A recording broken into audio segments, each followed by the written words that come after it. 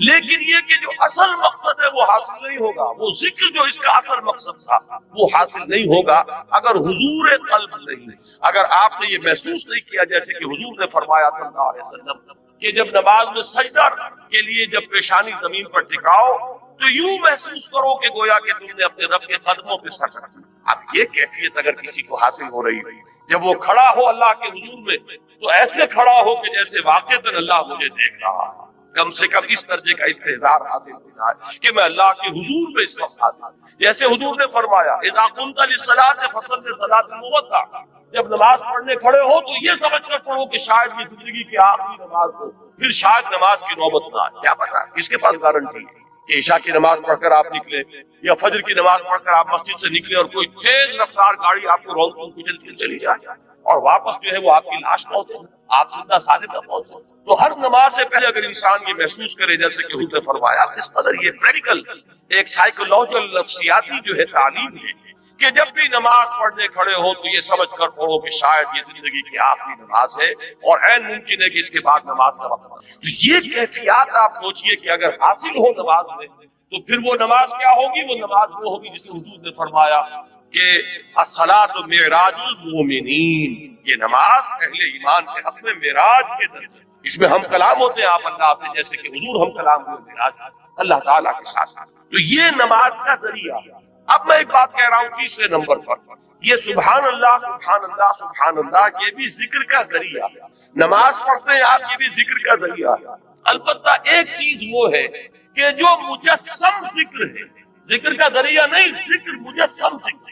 قرآن مجید نے الذکر کا لفظ کس کے لیے استعمال کیا ہے؟ اہل علم کے پوچھیں، یہ آیت آپ نے بارہا سنی ہوگی کہ انا نحن نزلنا الذکر وانا لہ لحافظون، ہم نے ہی اس الذکر کو نازل دی ریممبرنس قرآن، قرآن ہے یہ جو الذکر ہے، سراپا ذکر ہے، ہماتن ذکر۔ لہذا ذکر جو ہے، اب میں نے جہاں سے عام طور پر ذکر کا اطلاق ہوتا رہا اس سے میں ریورس آرڈر میں لے کر آیا کہ یہ تو معلوم ہے کہ سبحان اللہ کی تسبیح کرنا یہ ذکر، لیکن نماز کے بارے میں شاید یہ سامنے نہ ہو کہ یہ ذکر کا جامع ترین ذریعہ، اور اس سے آگے یہ چینوں سے اوجھل ہو چکی ہے کہ کل ذکر، ہماتن ذکر، مجسم ذکر، سرتاپا ذکر وہ قرآن مجید۔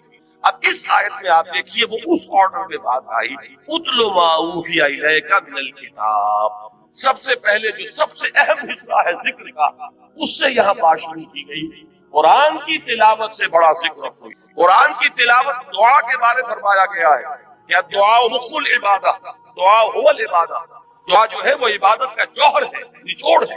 لیکن حضور نے فرمایا کہ جس شخص کو قرآن مجید کی تلاوت نے دعا سے روکے رکھا، اس شخص کو اللہ تعالیٰ دعا کرنے والوں سے بہت زیادہ عطا فرمائے، یعنی اسے دعا نہیں بلکہ وہ قرآن مجید ہی کی تلاوت میں لگا، دعا کی طرف توجہ نہیں ہوئی۔ اب جو مانگنے والے ہیں، دعا کرنے والے ہیں، جو کچھ اللہ تعالیٰ انہیں عطا فرمائے گا ان سے کہیں بڑھ کر انہیں دے گا کہ جو مشغول رہے تلاوت۔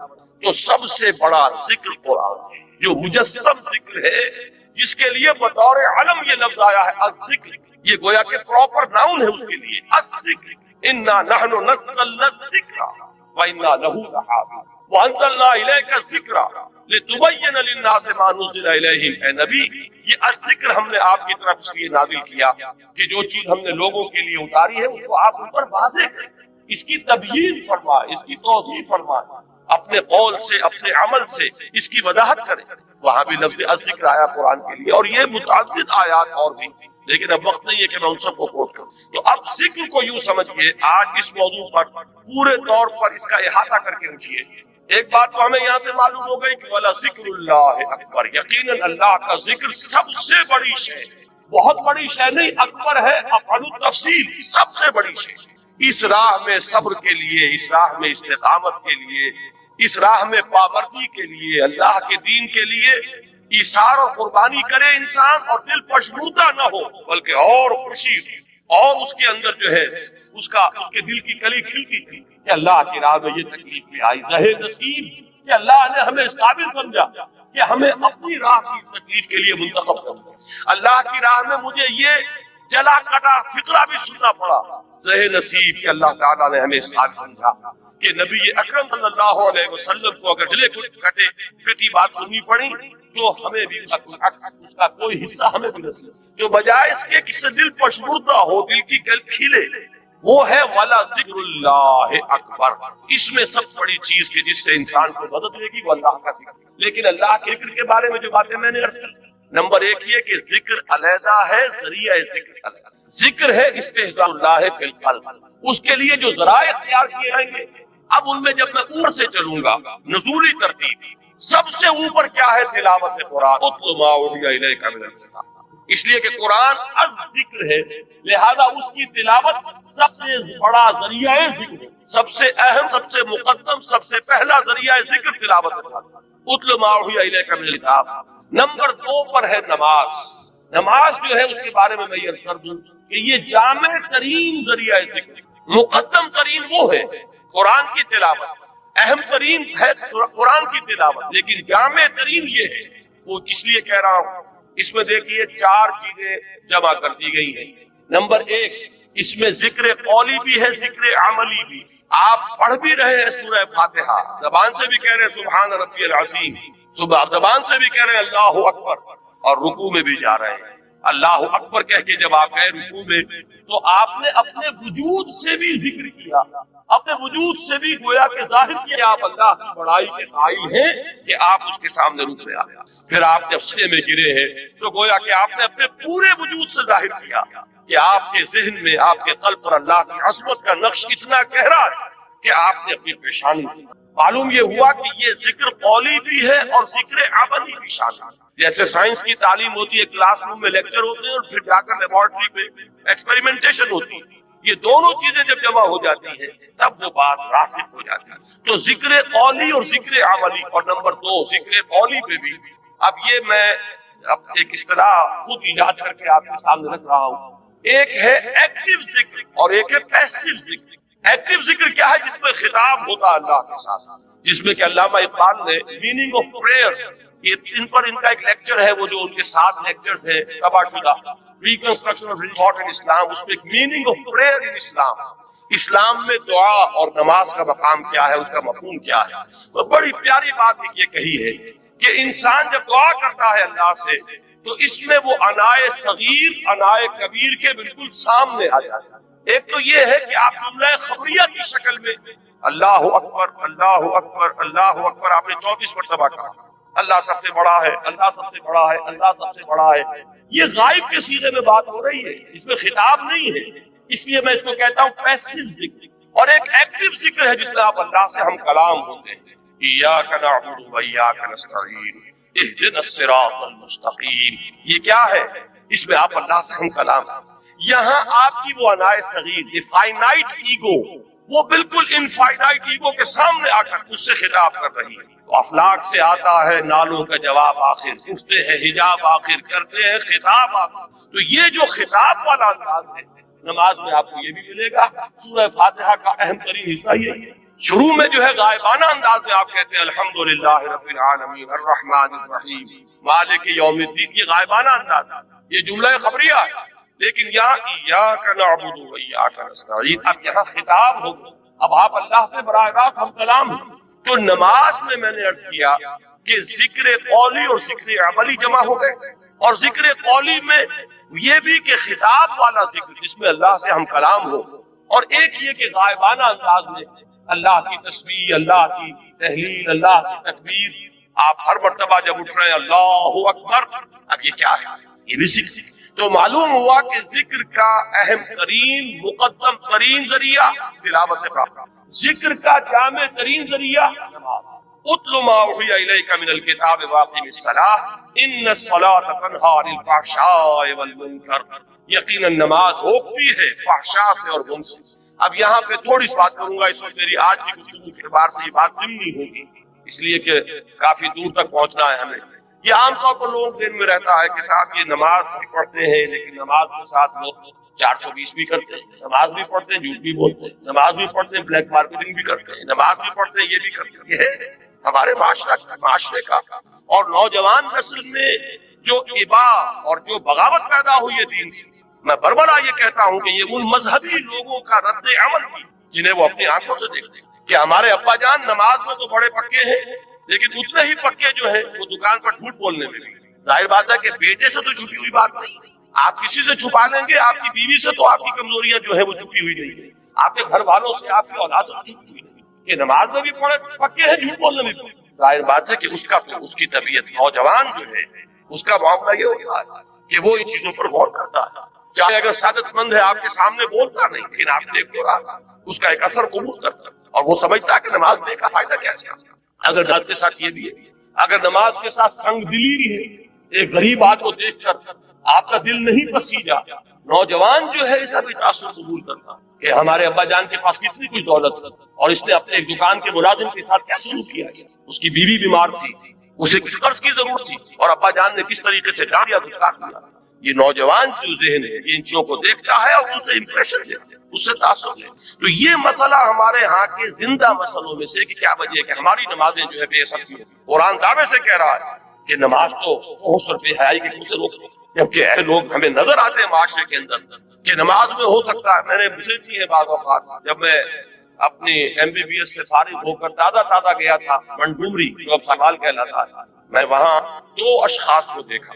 ایک وہاں حاجی بلیکیا کے نام سے مشہور، اس کی یہ داڑھی تھی لمبی، اور نہ صرف یہ کہ نماز میں 100% بلکہ وہ خاصا آسودہ حال کھاتا پیتا آدمی تھا.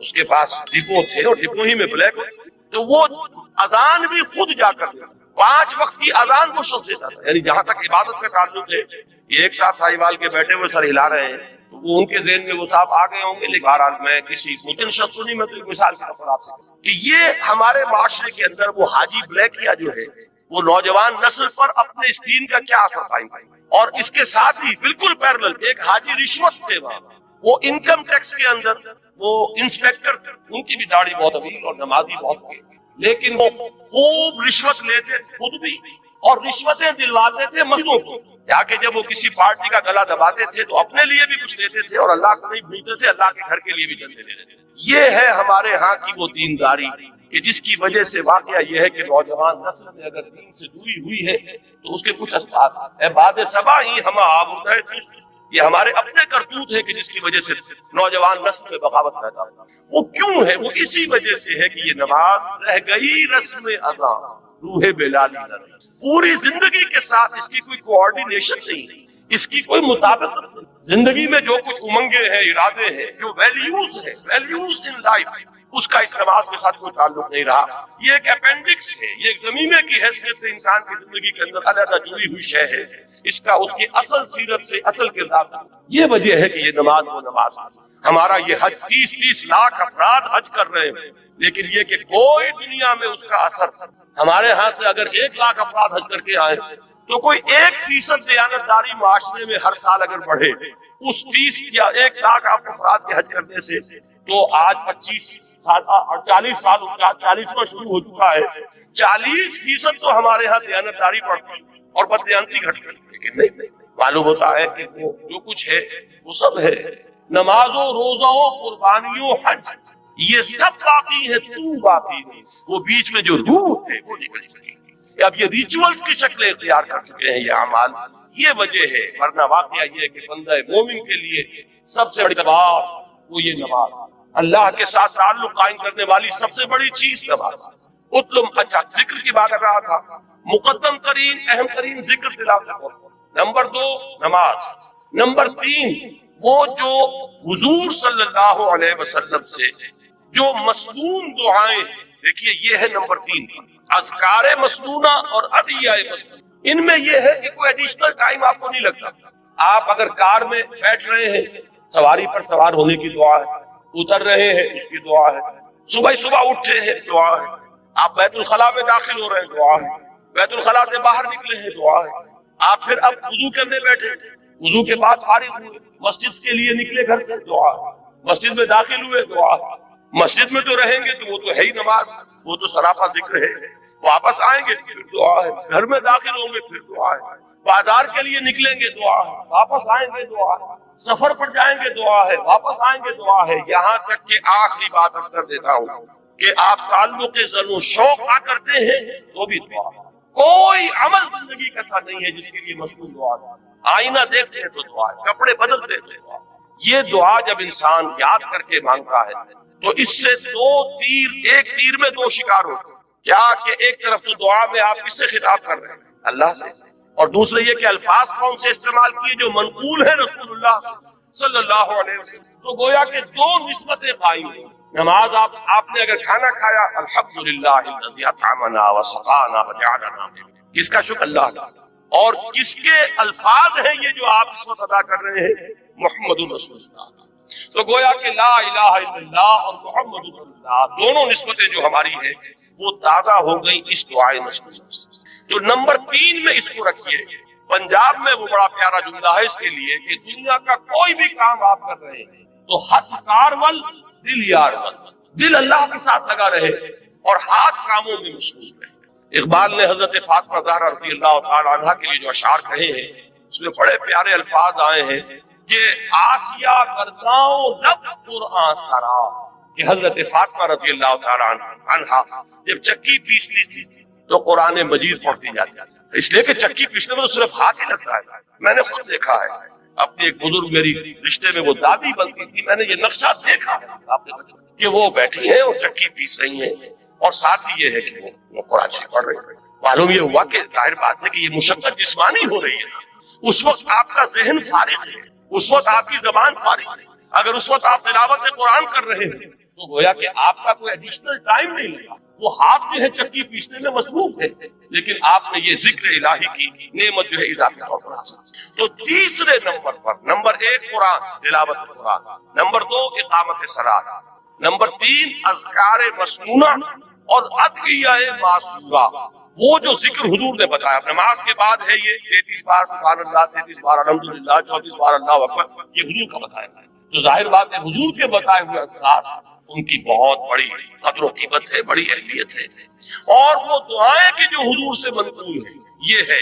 اور چوتھے نمبر پر ہمارے جو یہ سلاسل ہے، یہ چشتی سلسلہ ہے، یہ قادریہ سلسلہ ہے، انہوں نے اپنے اپنے زمانے میں لوگوں کی ذہنیتوں کو سامنے رکھ کر یہ جو اذکار جو انہوں نے مدون کیے، یہ سلسلہ ذکر ہے چشتیہ کا، یہ ذکر خفی ہے، یہ ذکر جلی ہے، یہ چوتھے نمبر پر لائی، اس لیے کہ وہ لوگ بہت ماہر نفسیات کے، اور انہوں نے اپنے زمانے میں اگر مفید سمجھ کر وہ طریقے مدون کیے ہیں تو ٹھیک ہے، مجھے ان سے اختلاف نہیں، لیکن خدا کے لیے انہیں چوتھے نمبر پر رکھیے۔ اگر اس کو نمبر 1 پر لے آئے اور اصل ذکر آپ نے اسی کو سمجھا اور تینوں منزلیں جو ہے کود کے کراس کر گئے، تو یہ اصل میں ریورس ہو جائے گا، سارا ریشو پروپورشن کا معاملہ غلط ہو جائے گا۔ نمبر 1 پر قرآن، نمبر 2 پر نماز، نمبر 3 پر اذکار مسنونہ اور ادعیہ معصورہ، اور نمبر 4 پر اذکار وہ کہ جو مختلف سلسلوں میں جو تصوف کے یا ذکر کے جو طریقے ہیں